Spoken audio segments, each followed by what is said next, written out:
નમસ્કાર વિદ્યાર્થી મિત્રો, હું છું રીતેશ ગઢવી। સ્વાગત છે તમારું ધોરણ 10 ના આજના આ મેથેમેટિક્સના લેક્ચરમાં। મિત્રો, લાસ્ટ લેક્ચરમાં આપણે સ્વાધ્યાય 6.1 ને પૂરું કરેલું છે। ઓકે, હવે ખાસ આ લેક્ચર તમારા માટે મહત્વપૂર્ણ છે। કેમ કે આ લેક્ચર તમને બોર્ડની એક્ઝામમાં 4 માર્ક્સ અપાવે છે। કેટલા ભાઈ? 4 માર્ક્સ। કઈ રીતે? આ લેક્ચરમાં આપણે ભણવાનો છે પ્રમેય 6.1। શું ભણવાનું છે આપણે? પ્રમેય 6.1। શું નામ છે પ્રમેયનું? કઈ રીતે પૂછી શકાય છે પ્રમેય? ચાલો, તો કે ભાઈ થેલ્સનો પ્રમેય પણ આને કહી શકાય છે। બીજું તો કે સમપ્રમાણતાનો મૂળભૂત પ્રમેય। તમને એવું પણ પૂછે કે ભાઈ સમપ્રમાણતાનો મૂળભૂત પ્રમેય લખો અને સાબિત કરો। ખ્યાલ આવે છે? આ પ્રમેય મોસ્ટ આઈએમપી પ્રમેય, બરોબર? પૂછાશે ને પૂછાશે। જો ન પૂછાય તો પેપર ફાડી નાખજો, પણ બાજુવાળાનું, આપણું નહીં। ઓકે, ચાલો, ખાસ કરીને ધ્યાન રાખજો, પ્રમેય 6.1 બહુ મોસ્ટ આઈએમપી છે, સમજવા જેવો પ્રમેય છે। તો ખાસ બધા આડા અવળું ડાફોડિયા મારતા નહીં અને અહીંયા ધ્યાન રાખવાનો છે। ચાલો, પ્રમેય જોઈએ આપણે 6.1। બે રીતે પ્રશ્ન પૂછે તમને। કયા બે રીતે પ્રશ્ન પૂછે? તો કે જો ત્રિકોણનો કોઈ એક બાજુ, ત્રિકોણની કોઈ એક બાજુને સમાંતર દોરેલી રેખા, તમને પેલા આ સમજાવી દો, પછી કઈ રીતે પૂછાય પાછું એ સમજાવી દો। પેલા જુઓ શું આપેલું છે, આનું વિધાન શું આપેલું છે કે જો ત્રિકોણની કોઈ એક બાજુ, માનો કે આ ત્રિકોણ છે તો એની કોઈ એક બાજુ દેખાય છે, યસ, ને સમાંતર દોરેલી રેખા, એક બાજુને સમાંતર દોરેલી રેખા, માનો કે આ રેખા છે એ આને સમાંતર દોરવામાં આવે, બાકીની બે બાજુઓને ભિન્ન બિંદુઓમાં છેદે, એટલે કે બાકીની આ બે બાજુ જે છે એને જો આ રેખા છે ભિન્ન બિંદુમાં છેદે છે, જો આ બે બિંદુમાં જો છેદે તો તે બાજુઓ પર કપાતા રેખાખંડો, એટલે કે આ બિંદુ છે આ બાજુને બે રેખાખંડમાં ભાગ કરે છે, બરોબર? તો તે બાજુઓ પર કપાતા રેખાખંડો તે બાજુઓનું સમપ્રમાણમાં વિભાજન કરે છે। એટલે કે આ એડી અને ડીબી આ બંને થઈને આ એબી નું વિભાજન કરે છે, પણ કેવી રીતે ભાઈ? સમપ્રમાણમાં। કેવી રીતે? સમપ્રમાણમાં। ખ્યાલ આવે છે? આ હતું આનું વિધાન। શું હતું આનું વિધાન? તમને બોર્ડમાં એક્ઝામમાં એ રીતે પણ પૂછી શકે કે ભાઈ સમપ્રમાણતાનો મૂળભૂત પ્રમેય લખો અને સાબિત કરો। જો આવું પૂછાય તો તમારે વિધાન પાકું કરીને લખવું પડશે। આ વિધાન છે, ખાસ યાદ રાખજો। આ વિધાનને પાકું કરી લેજો। જો શું કીધું છે, બહુ હાર્ડ વિધાન છે નહીં, સાવ સિમ્પલ વિધાન છે ભાઈ। કેવું સિમ્પલ?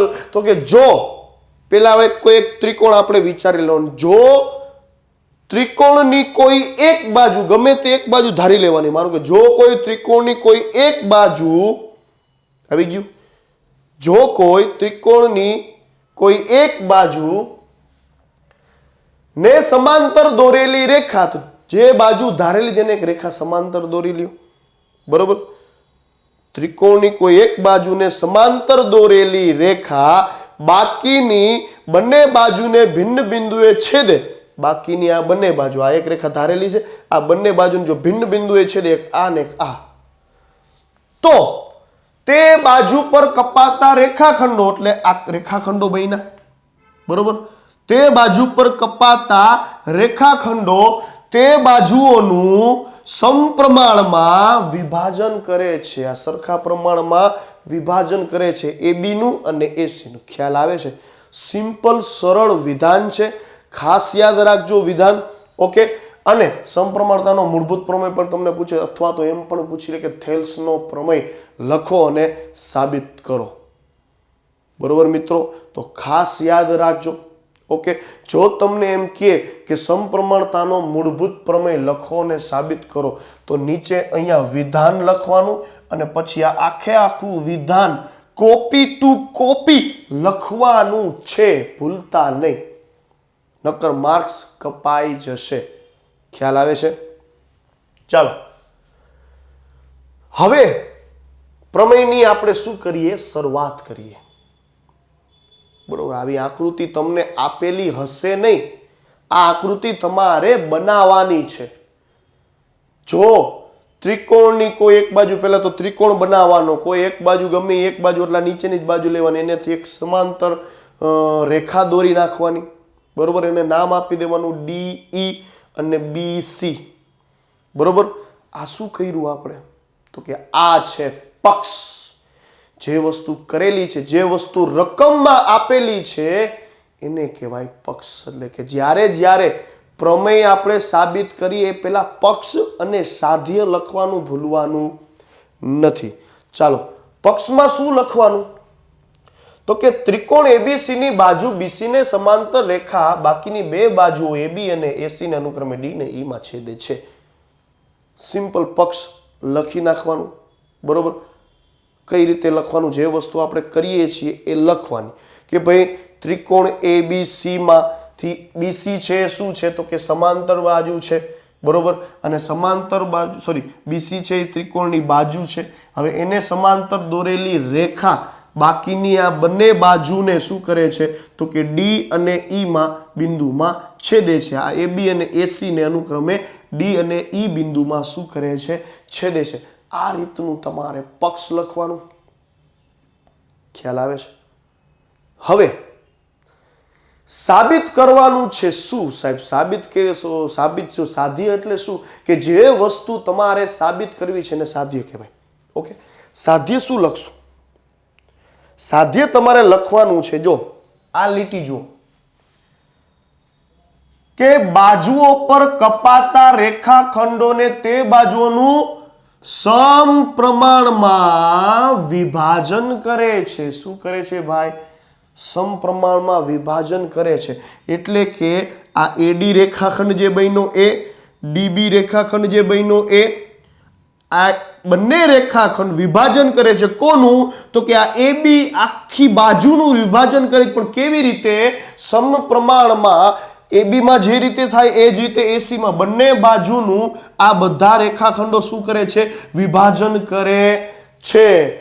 તો તમારે ખાસ યાદ રાખવાનું, જો ક્યાં બંને રેખાખંડ, તો કે AB નું વિભાજન ક્યાં બંને રેખાખંડ કરે છે, તો કે AD અને DB. તો એને છે ને શું કરી નાખો, AD છેદમાં DB ગુણોત્તરમાં લઈ લ્યો. બરોબર, ગુણોત્તરમાં લઈ લ્યો. એ જ રીતે AE અને EC આ બંનેને શું કરી નાખો, ગુણોત્તરમાં લઈ લ્યો. ચાલો, વિભાજન કરી નાખો ગુણોત્તરમાં. પણ કેવું છે ભાઈ, આ મેં તમને કીધું એમ સમપ્રમાણમાં, સરખા પ્રમાણમાં વિભાજન કરે છે. ખ્યાલ આવે છે કે નહીં? ઓકે, તો તમારું સાધ્ય શું થશે, તો કે તમારું સાધ્ય થશે, ચાલો, સાધ્ય તમારું થશે AD ના છેદમાં BD બરાબર AE ના છેદમાં EC. આ તમારું સાધ્ય થશે. હવે જુઓ, અહીંયા આપણી પાસે એક ત્રિકોણ તમને દેખાય છે કે નહીં? યસ, ત્રિકોણ તમને દેખાય છે. હવે માનો કે આ ADE ત્રિકોણ છે, તો આ ADE ત્રિકોણને મારે વેધ દોરવો હોય, આમાં તો કઈ રીતે દોરી શકું ભાઈ?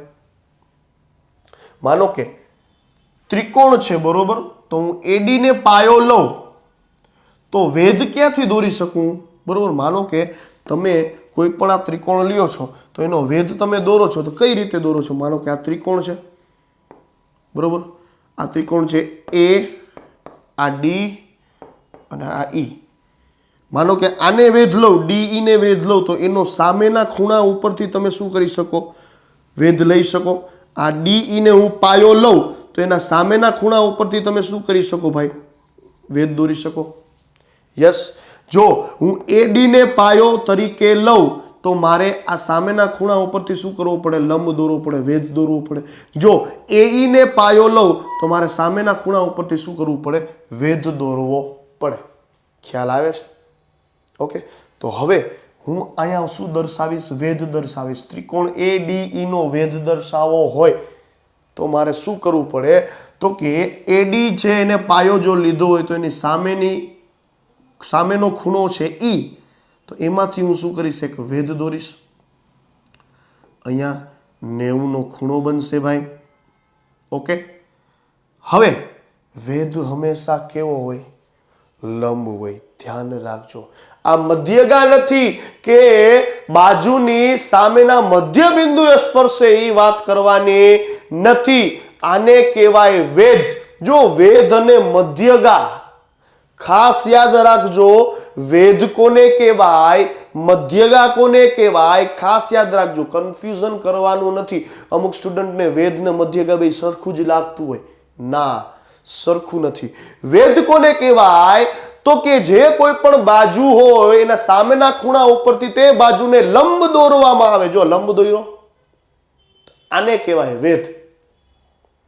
પણ જો સામેના ખૂણા ઉપરથી તે બાજુઓના મધ્ય બિંદુમાંથી રેખા પસાર કરવામાં આવે તો એને કહેવાય મધ્યગા.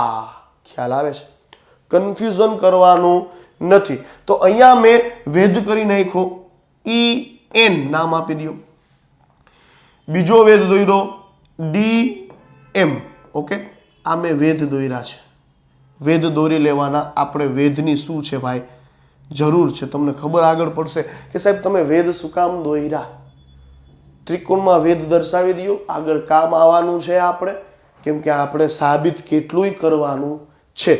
ઓકે, હવે પછી શું કરવાનું? તો કે આ B અને E ને જોડી દો અને D અને C ને જોડી દો. આ બંને બિંદુને શું કરી દીધા? મેં એકબીજા સાથે રેખાખંડ વડે જોડી દીધેલા છે. તો આવી કંઈક આકૃતિ બનશે. યસ કે નો? યસ. ચાલો, સાધ્ય તમને ખબર પડી ગઈ. શું લખવાનું છે સાધ્ય? તો કે AD અપર BD, AD અને BD બરાબર AE અને EC. આપણે મૂળ આવું કંઈક સાબિત કરવાનું છે, આવું કંઈક છેલ્લે લઈ આવવાનું છે. કે કેવી રીતે? તો કે AD ના છેદમાં BD બરાબર AE ના છેદમાં AC આવી જાય એવું કરવાનું છે. ખાસ યાદ રાખજો. આટલી ખબર પડી. જો નિરાતે ભણાવું છું, કેમ કે બહુ મોસ્ટ IMP પ્રમેય છે. ઓકે, તો બધી નાની નાની વસ્તુ તમને ખબર હોવી જોઈએ. જરાક ભૂલ કરશો, 4 માર્ક હાથમાંથી ગયા. ખ્યાલ આવે છે? Okay, ready? પક્ષ અને સાધ્ય કમ્પ્લીટ. બીજું તો કે વેધ દોરી લીધા અને BE અને DC ને જોડી દીધા. આગળ વધીએ, હવે સાબિત કરીએ. શું કરીએ ભાઈ? હવે સાબિતી. જો અહીંયા શું હતું? N M. હવે આપણે જોવાની છે શું? તો કે સાહેબ સાબિતી આપણે જોવાની છે. ચાલો, સાબિતી આપણે જોઈએ. સૌથી પહેલા તમે સાબિતી લખો ત્યારે શું કરવાનું? સૌથી પહેલી લીટી કઈ લખવાની? જે આપણે અહીંયા ફેરફાર કરેલા છે એ. શું ફેરફાર કરેલા છે? તો કે ત્રિકોણમાં DM અને EN દોર્યા છે. બરોબર, ત્રિકોણમાં આપણે DM અને EN દોર્યા છે. ચાલો, તો એ પહેલા લખી નાખવાનું કે અહીં AD લંબ EN. શું ખેર્યું છે આપણે? AD લંબ EN અને AE લંબ DM. AE લંબ DM કરી નાખ્યું. શું કીધું છે? કે AE છે લંબ છે AD ને, DM છે લંબ છે AE ને. એટલે ખાસ કરીને તમે વેધ દર્શાવી દીધો કે આ રીતે આપણે વેધ બનાવેલો છે. ઓકે, પછી લખવાનું કે BE અને DC ને દોરો. સોરી દોરિયા, બરોબર, તથા BE અને DC રેખાખંડ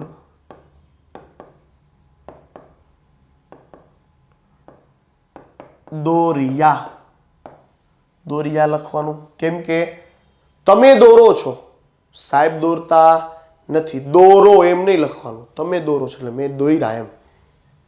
હવે ખાસ યાદ રાખજો, શરૂઆત કરવાની છે પ્રમેયના સાબિતીની. તો કે આ પ્રમેય સાબિત થશે ત્રિકોણના ક્ષેત્રફળના સૂત્રથી. ક્યાંથી? ત્રિકોણના ક્ષેત્રફળના સૂત્રથી. તો સૌથી પહેલા તો હું લખી લઉં કે ભાઈ ત્રિકોણનું ક્ષેત્રફળનું સૂત્ર શું થાય. તો કે ચાલો, ત્રિકોણનું ક્ષેત્રફળ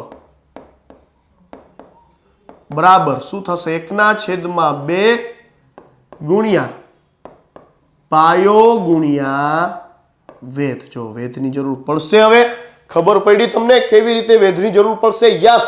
ચાલો, ત્રિકોણનું ક્ષેત્રફળ બરાબર 1/3 પાયો ગુણ્યા વેધ. ખ્યાલ આવે છે? યસ.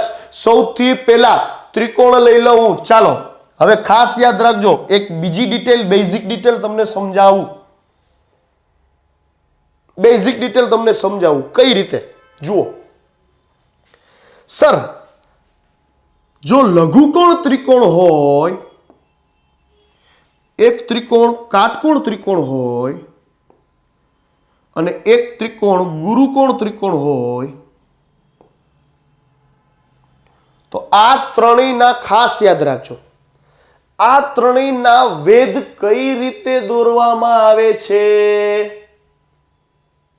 તો સૌથી પહેલા જો લઘુકોણ ત્રિકોણ હોય તો એનો વેધ એની સામેની બાજુએ દોરવામાં આવે છે ભાઈ, વચ્ચે દોરવામાં આવે છે ભાઈ. યસ. કેમાં? તો કે લઘુમાં. વેધ ક્યાં દોરાય? લઘુકોણ હોય એટલે વચ્ચે દોરાય. જે રીતે આ છે લઘુકોણ ત્રિકોણ છે, આપણે વચ્ચે વેધ દોર્યો. યસ. કાટકોણ ત્રિકોણ હોય તો એનો વેધ ક્યાં આવે સાહેબ? એનો વેધ એની બાજુ ઉપર જ આવે. આ એનો વેધ થાય. ખ્યાલ આવે છે કે નહીં? અને જ્યારે ગુરુકોણ ત્રિકોણ હોય, ખાસ યાદ રાખજો, ગુરુકોણ ત્રિકોણ આપણે આની જરૂર પડવાની છે. જ્યારે ગુરુકોણ ત્રિકોણ હોય ત્યારે એનો વેધ હંમેશા એની બહાર આવશે. ક્યાં આવશે? બહાર. એટલે કે અહીંયાથી હું લંબ દોરું તો અહીંયા આ મારો વેધ થશે. શું થશે ભાઈ? વેધ. ખાસ યાદ રાખજો, આ આપણે અહીંયા ઉપયોગ કરવાના છીએ એટલે તમને સમજાવું છું. ખબર પડે છે? જ્યારે ગુરુકોણ ત્રિકોણ હોય ત્યારે એનો વેધ બહારની બાજુ દોરવામાં આવે છે. ખ્યાલ આવે છે? હવે જો આપણે વેધ એટલે શું? તો કે લંબ દોરવાનો છે. વેધ એટલે લંબ દોરવાનો છે. તો આ ખૂણેથી આ રીતે લંબ અહીંયા થાય નહીં, તો લંબ હંમેશા આમ જ દોરવો પડે. તો ગુરુકોણ ત્રિકોણ તો આવા આકારનો હોય ભાઈ, તો હંમેશા વેધ એની બહારની બાજુ આવશે. ધ્યાન રાખો, અહીંયા ગુરુકોણ ત્રિકોણ છે DBE. ખ્યાલ આવે છે? અહીંયા ગુરુકોણ ત્રિકોણ બનેલો છે DBE. દેખાય છે? આ આપણો ગુરુકોણ ત્રિકોણ છે. તો હવે DB ને જો હું વેધ લઉં, સોરી, DB ને હું પાયો લઉં તો એનો વેધ કયો થશે? EN થશે કે નહીં? ઓકે. હા, બસ આ વસ્તુ મારે તમને સમજાવવાની હતી. ખાસ મગજમાં ફિટ રાખજો. ચાલો, ખ્યાલ આવ્યો ભાઈ? તો કે યસ. આગળ વધી. હવે આપણે ગુરુકોણ ત્રિકોણ ખબર તો પડી ગઈ. ઓકે, ગુરુકોણ ત્રિકોણની આપણને ખબર તો પડી ગઈ છે. તો સૌથી પહેલું સ્ટેપ ત્રિકોણનું ક્ષેત્રફળ લેવાનું છે. સૌથી પહેલો ત્રિકોણ કયો લેવાનો? તો કે આ ઉપલો ત્રિકોણ ADE. ચાલો, તો કે આ લખું છું ADE. તમારે ત્રિકોણનું ક્ષેત્રફળ લખવું હોય તો આ રીતે પણ તમે લખી શકો છો. બરોબર? તમે આગળ 9મા ધોરણમાં ભણી ગયા હશો. બરોબર? ડાયરેક્ટલી ADE એટલે શું? તો કે ત્રિકોણ ADE નું ક્ષેત્રફળ બરાબર 1/2 ગુણ્યા ADE નો પાયો. સૌથી પહેલા હું AD લઈશ. પાયો શું લઈશ? સૌથી પહેલા AD. ધ્યાન રાખજો, સૌથી પહેલા હું લઈશ પાયો AD. વેધ કયો થશે? તો કે સાહેબ AD ત્રિકોણ આનો વેધ છે તો NE જ થશે. AD નો વેધ EN. ચાલો EN. આ છે આપણું સમીકરણ 1. ખ્યાલ આવ્યો? યસ. હવે એક જ સાઈડના પહેલા ત્રિકોણ લેવાના, પછી બીજી સાઈડના ત્રિકોણની વાત કરવાની, તે સિવાય બીજી સાઈડના ત્રિકોણની વાત કરવાની નહીં. અહીંયા AD આપણે શું લીધેલો છે? તો કે પાયો. એ જ રીતે નીચે છે એ DBE. આ ત્રિકોણ જે તમને ગુરુકોણ ત્રિકોણ દેખાય છે એ ત્રિકોણનું ક્ષેત્રફળ લેવાનું. ચાલો ભાઈ, ત્રિકોણ DBE બરાબર 1/3 ગુણ્યા પાયો કયો લઈશ ભાઈ? તો કે પાયો આ DB છે, શું છે આપણો પાયો છે, DB છે અથવા તો BD આપણો પાયો છે, ગુણ્યા એનો વેધ કયો થશે? મેં તમને સમજાવ્યું એમ, આ છે ગુરુકોણ ત્રિકોણ તો એનો વેધ હંમેશા બહારની બાજુએ આવશે. તો આ આપણો શું થશે? વેધ થશે. તો વેધ આવશે EN. આને સમીકરણ 2 આપી દો. બસ આવું જ કરવાનું છે. આપણે આખા પ્રમેયમાં આપણે આવું જ કરવાનું છે. કઈ મોટી વસ્તુ છે નહીં. ખ્યાલ આવે છે? ચાલો હવે જુઓ, સમીકરણ 1 અને 2 ઉપરથી આપણે શું કરીએ છીએ? સમીકરણ 1 અને 2 પરથી તમારે સાબિત શું કરવાનું હતું? તો કે સાહેબ સાબિત કરવાનું હતું AD ના છેદમાં BD બરાબર AE ના છેદમાં EC અથવા તો CE, ગમે તે લખો. આવું સાબિત કરવાનું. તો પેલું તો જો સાબિત થાય એમ છે સમીકરણ 1 ને 2 ઉપરથી. અહીંયા પાયો AD છે, અહીંયા પાયો BD છે, બાકી બધું સરખું છે. તો અંશ છેદમાં ગુણોત્તરમાં લખી નાખો. સમીકરણ 1 અને 2 નો ગુણોત્તર લેતા ચાલો સમીકરણ 1 અને 2 પરથી બંનેનો શું લઈ લ્યો? ગુણોત્તર. તો કે ADE છેદમાં DBE બરાબર 1/2 ગુણ્યા AD ગુણ્યા EN છેદમાં 1/2 ગુણ્યા BD ગુણ્યા EN. હવે તો કે સાહેબ EN ને ઉડાડી નાખો. 1/2 1/2 ગયા. વૈધું શું? તો કે વૈધું સાહેબ AD ના છેદમાં BD.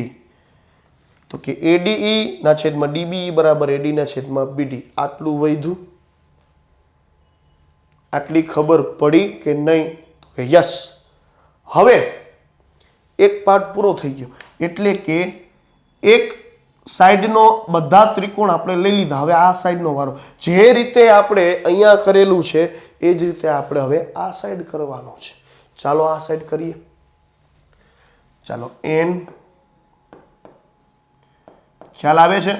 આપણે એક સાઈડનું કમ્પ્લીટ કરીને હવે આ સાઈડનું સૌથી પહેલા શું કરશું આપણે? તો કે ત્રિકોણનું ક્ષેત્રફળ તમને ખબર જ છે. હવે સૌથી પહેલા પાછો ત્રિકોણ લેશું ADE. હવે વેધ તરીકે AE લેશું. શું લેશું? વેધ તરીકે AE. ચાલો ADE ત્રિકોણ ADE નું ક્ષેત્રફળ બરાબર 1/2 પાયો શું લેશું આપણે? AE. સોરી, વેધ AE ને પાયો શું લેશું આપણે? AE. તો પાયો ને AE લઈ લઈએ. વેધ શું આવશે આપણે? તો કે AE પાયાનો વેધ શું આવશે? DM. આને સમીકરણ 3 આપી દો. ઓલા સમીકરણ 1 ને 2 હતા, આને સમીકરણ 3 આપી દો. બીજી વસ્તુ શું? ચાલો હવે નીચે પાછું જો એક સાઈડના ત્રિકોણ લેવાના, નીચે આ ત્રિકોણ જે બનશે આ ત્રિકોણ આપણો ગુરુકોણ ત્રિકોણ છે કે નહીં? યસ, ગુરુકોણ ત્રિકોણ છે. હા, તો આ ત્રિકોણ આપણે લઈએ તો આ ત્રિકોણ કયો છે? તો કે DCE. ત્રિકોણ DCE બરાબર 1/3 પાયો EC. પાયો કયો લઉં? EC લઉં. ચાલો, પાયો EC અથવા તો CE ગુણ્યા વેધ કયો થશે આ ત્રિકોણનો? આગળ જે રીતે ગુરુકોણનો કર્યો એમ. ચાલો, ગુરુકોણ ત્રિકોણનો વેધ હંમેશા 12 હોય, તો કે આ DM છે એનો શું થશે? વેધ થશે. ચાલો, DM. ખ્યાલ આવે છે? હવે તો કે સાહેબ સમીકરણ 3 અને 4 પરથી 3 અને 4 પરથી બંનેનો શું કરી નાખો? ગુણોત્તર કરી નાખો. ADE છેદમાં DCE બરાબર આ 1/2 ગુણ્યા AE ગુણ્યા DM છેદમાં 1/2 ગુણ્યા EC ગુણ્યા DM. હવે 1/1 ગયા, DM ગયા, વધ્યું શું? AE ના છેદમાં EC. આવું કંઈક વધ્યું. હવે સાહેબ આવું કંઈક વધ્યું. ઓકે, આગળ આપણે જોયું કે AD ના છેદમાં BD અને અહીંયા આપણે જોયું કે EC ના AE ના છેદમાં EC સાબિત થયું. આપણે સાબિત કંઈક આવું કરવાનું હતું. શું કરવાનું હતું? તમને એક જગ્યાએ લખીને દઈ દઉં. ચાલો, AD ના છેદમાં BD બરાબર AE ના છેદમાં EC. આવું આપણે સાબિત કરવું હતું. ઓકે,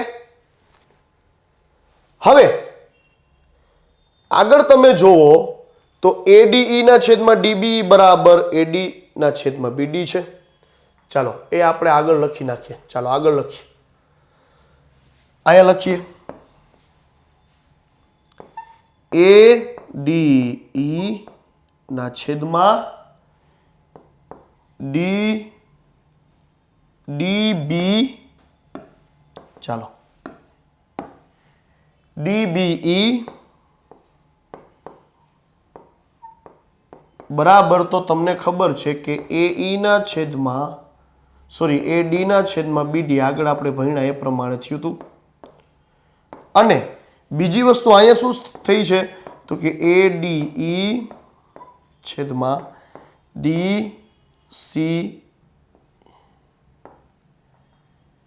DCE બરાબર AE ના છેદમાં EC. આવું બંને વસ્તુ આપણને અહીંયા મળેલી છે. ઓકે, હવે સર AD ના છેદમાં BD બરાબર AE ના છેદમાં EC મારે સાબિત કરવું હોય તો શું કરવાનું? જો આ બંને ત્રિકોણના ગુણોત્તરો સાબિત હરખા થાય તો મને AD ના છેદમાં BD ને AE ના છેદમાં EC સાબિત મળશે. જો એમાંથી આ પેલું ઉપરનું તો સાબિત કરવાની જરૂર નથી. હું આ ત્રિકોણના ક્ષેત્રફળનો ગુણોત્તર જો બે સરખો સાબિત કરી દઉં તો આ બંને સરખું થાય. કેવી રીતે? માનો કે હું તમને એમ કહું કે સાહેબ x બરાબર 2 છે અને y બરાબર 2 છે, તો ખરેખર x અને y કેવા થયા? સરખા થયા. એવી વાત છે ભાઈ કે જો આ બંને સરખા હોય તો હું આ બંને સરખા કહી શકું કે નહીં? તો કે હા. તો મારે આ બંનેને સરખા કરવા હોય તો સાહેબ ઉપલા અંશ તો બંને સરખા છે, ADE અને AD. હવે વાત એ છે કે DBE એટલે કે આ ત્રિકોણનું ક્ષેત્રફળ અને આ ત્રિકોણનું ક્ષેત્રફળ બંને મારે સરખા સાબિત કરવાના છે. કેવી રીતે કરું ભાઈ સરખા સાબિત? તો યાદ કરો 9મા ધોરણમાં તમે ભણ્યા હતા. શું ભણ્યા હતા? તો કે બે સમાંતર રેખાની વચ્ચે આવેલા ત્રિકોણ, એક જ પાયાવાળા ત્રિકોણ બંને ત્રિકોણ જો બે સમાંતર રેખાની વચ્ચે આવેલા હોય તો એનું ક્ષેત્રફળ કેવું થાય? સરખું થાય. તમે 9મા ધોરણમાં ભણી ગયા છો, બરોબર? તો નીચે લીટી લખવાની. શું લખવાની? કે જો એક જ પાયાવાળા બે ત્રિકોણ, જો એ તમે નીચે લીટી લખી નાખજો, અહીંયા જગ્યાને કારણે નથી લખતો. ઓકે, શું લખવાનું નીચે લીટી? તો કે એક જ પાયાવાળા, જો ડીઈ આ પાયો છે, માનો કે આ પાયો લ્યો આ બંને ત્રિકોણનો, બરોબર? ખ્યાલ આવે છે? જો આ પાયો છે, બે કોમન બાજુ છે, બરોબર? તો ડીબીઈ આમાંય ડી આવે છે અને ડીસીઈ આમાંય ડી આવે છે. તો એક જ પાયાવાળા બે ત્રિકોણ, જો બે સમાંતર રેખા આ બીસી અને ડીઈ બે સમાંતર રેખાની જોડની વચ્ચે આવેલો હોય, જો આ બંને વચ્ચે આવેલા છે, તો આ બંને ત્રિકોણોનું ક્ષેત્રફળ કેવું થાય? સરખું જ થાય. 100%ની વાત છે. 9મા ધોરણમાં સાહેબ ભણી ગયા છીએ આપણે. તો એનો મતલબ એમ એ લીટી લખીને તમે નીચે લખી શકો. શું લખી શકો? તો કે સાહેબ ડીબીઈ બરાબર ડીસીઈ થાય. તો કે હા. એટલે તો હવે એવું લખી શકીએ કે એડીઈ ના છેદમાં ડીબીઈ બરાબર શું લખી શકું? તો કે એડીઈ ના છેદમાં હું ડીસીઈ સાહેબ લખી શકું.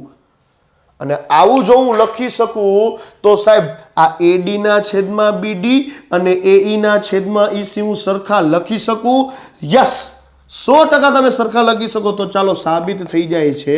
એડી ના છેદમાં બીડી બરાબર એઈ ના છેદમાં ઈસી, આવું તમે લખી શકો. આ થઈ ગયું સાબિત. આ આપણો થેલ્સનો પ્રમેય કમ્પ્લીટ થાય છે. ખાસ યાદ રાખવાનો છે, આ થેલ્સનો પ્રમેય ખાસ મોસ્ટ આઈએમપી છે. ગમે તે કરો, ઊંધે માથે પડો, પણ આ તમને પ્રમેય આવડવો જોઈએ. 4 માર્ક બોર્ડમાં આપણા પાકા છે. ઓકે, ચાલો. તો ખાસ આશા રાખું છું કે આ તમને થેલ્સનો પ્રમેય 6.1 સમપ્રમાણતાનો પ્રમેય કહી શકાય, એ તમને વ્યવસ્થિત રીતે યાદ રહી ગયો હશે. રિપીટ કરીને રાખજો પ્રમેય. મોઢે એક વખત લખો, ન આવડે તો બીજી વખત લખો, ન આવડે તો ત્રીજી વખત લખો. ખ્યાલ આવે છે? આ પ્રમેય ભૂલવાનો નથી. ઓકે, ચાલો. તો ચાલો મિત્રો, આ લેક્ચરમાં આપણે અહીંયા આપણો મોસ્ટ ઇમ્પોર્ટન્ટ પ્રમેય ભણેલા છીએ, પ્રમેય 6.1. ખાસ યાદ રાખજો. હવે પછીના નેક્સ્ટ લેક્ચરમાં આપણે ચેપ્ટરને આગળ વધારશું. ત્યાં સુધી જય હિન્દ, જય ભારત.